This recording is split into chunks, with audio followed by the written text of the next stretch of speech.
Hey, I tell you what though, the good news is the cost of textbooks in the United States has declined significantly in the last couple of years. A report from campusbooks.com found that since 2017, costs of textbooks have declined by 26%. Now the bad news is the cost of textbooks, college textbooks, still cost the average student $1,000 a year. Now fortunately, there's ways around it. There's ways around the high price of college textbooks, and that's what we're talking about in this here video. I'm all about making it, keeping it, growing it, your money, you know what I mean? It's RifleX. Subscribe to this channel. Let's get into it, man. Let's do it. We're not wasting no time. Now, number one of the rip is to check your syllabus for your books in the public domain. Now, of course, you want to wait till you get a syllabus, and you want to also make sure that you will be sticking with the class for the duration of the class for the whole semester.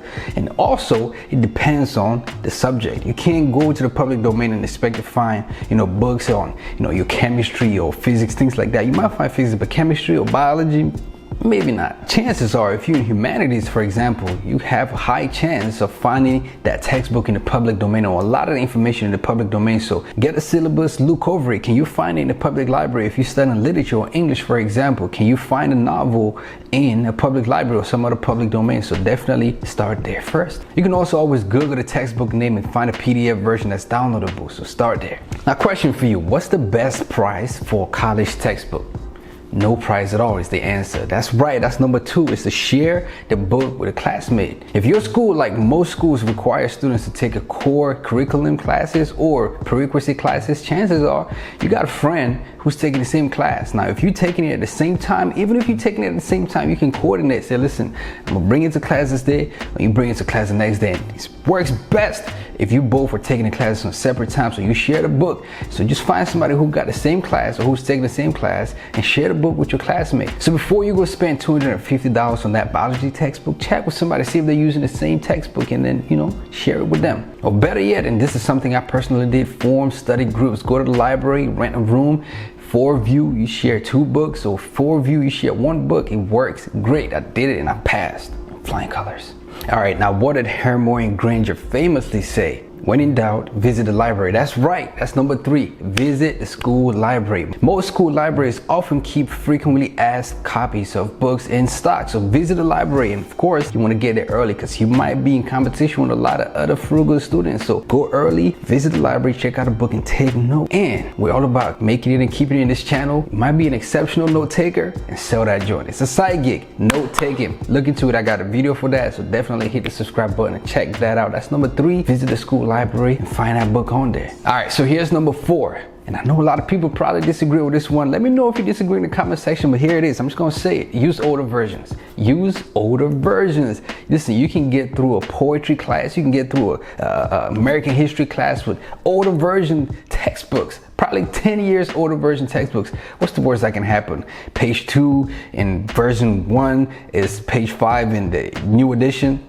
Just use older edition textbooks. It just works. It works. You can save a lot of money. Trust. If you can get your hands on an earlier edition and an earlier version of a textbook, you probably will save a lot of money, because the newer edition, chances are, haven't been updated all that much. The data, the material is still good. So get your hands on the older edition, cheaper, and save some money that way. All right, so here's number 5, and you probably already knew this, but renting textbooks is cheaper, a lot cheaper. CampusTextbooks.com estimate that renters will make up about 35% of textbook sales in the next semester. That's a lot, 35%. So rent the textbook. Now, of course, you can use websites to rent textbooks like Chegg, Amazon, Velour, Campus Books, and several others that are out there in the market to rent your textbooks. Amazon is the most popular, and I did this my junior and senior year of college.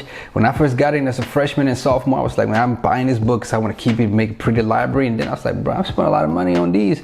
I went on Amazon and I rented the textbooks, and I saved a lot of money. You can also buy used on Amazon as well. So rent your textbooks and save some money that way. Now, number 6 is to use the electronic version of the book. This is one that I personally struggle with. I like flipping textbooks. I like flipping the book, feel the paper turn, hear the paper make swoosh. So I'm not big on Kindle. I'm not big on digital reading. But if you can use it as an advantage to let go and forego carrying that clunky big, textbook hardcover. Then rent the electronic version of the books and save some money that way. So chances are the electronic version of the book is much cheaper. Now, of course, the downside to that is you have to take a lot of notes on your notebook, but people like me have incredible notebooks on Amazon that we're selling. So check out the link in the description. I put a link in there for one of my notebooks. It's clean, it's nice, it's a dashiki African print. So definitely enjoy that when you're taking your notes. So rent the electronic version if you want to save some money that way. Definitely a dope idea. Number 7 is this: double check financial aid. We all love financial aid, don't we?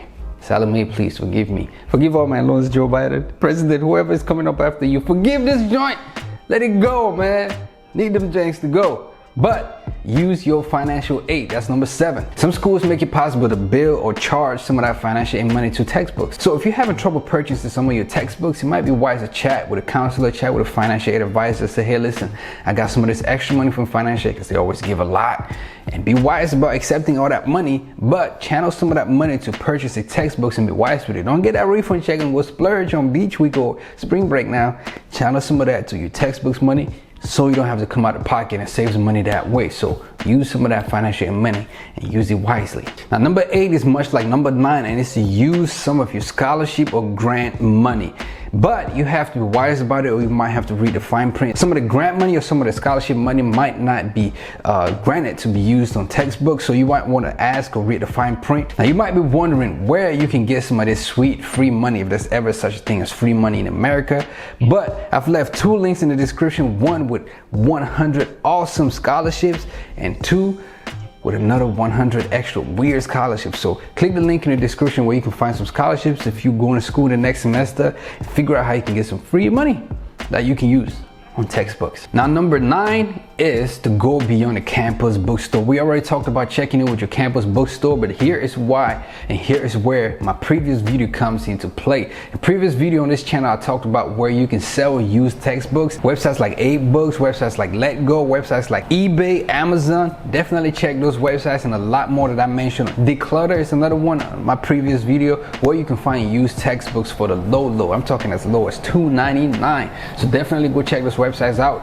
People are looking to sell books on there, so you should be looking to purchase textbooks and used books on there as well. So go beyond your campus bookstore and definitely grab some deals on there. Now, for my final tip on how you can save money on your textbooks is to make sure, this one is vital, make sure you actually need that access code. A lot of math textbooks, for example, will come with access codes where you can go online and get access to activity labs and Quizlets and different things like that. Make sure you actually need it. Some of them things cost like $75 and you don't need it. It's 2021, bruh. You can find those labs. You can find a lot of other incredible resources online for much cheaper or maybe even free. So make sure you actually need those access codes before you purchase that textbook that comes with a $75 access code for chemistry, physics labs, and different things like that. And if you gotta spend the money, if you absolutely want to spend the money, make sure you get your money's worth and actually log in and use those access codes to practice those labs and different things like that. So I'm a big firm believer on spending less, saving money, and using money to make money, growing money. But if you're gonna spend it,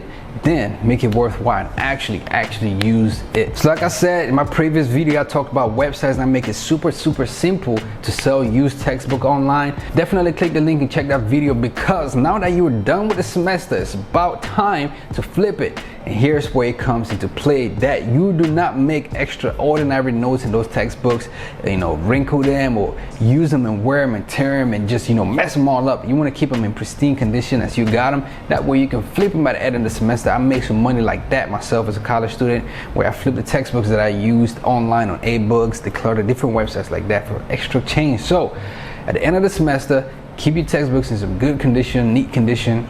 Flip them on these sites that you let you sell used textbooks or used books on there and make some extra cash that way. Let me know if you enjoyed this video. Let me know if you have any other ideas in the comment section on how you can save some money as a college student with textbooks. My name is RifleX. I'm all about making money online, keeping it, growing it, and of course books. Check the description for my books that I published. I published 3 books on Amazon so far, and I will publish more. I appreciate you supporting this channel, and definitely subscribe, hit the notification bell so you get updates every time I drop something new. I will see you on the next one. Peace.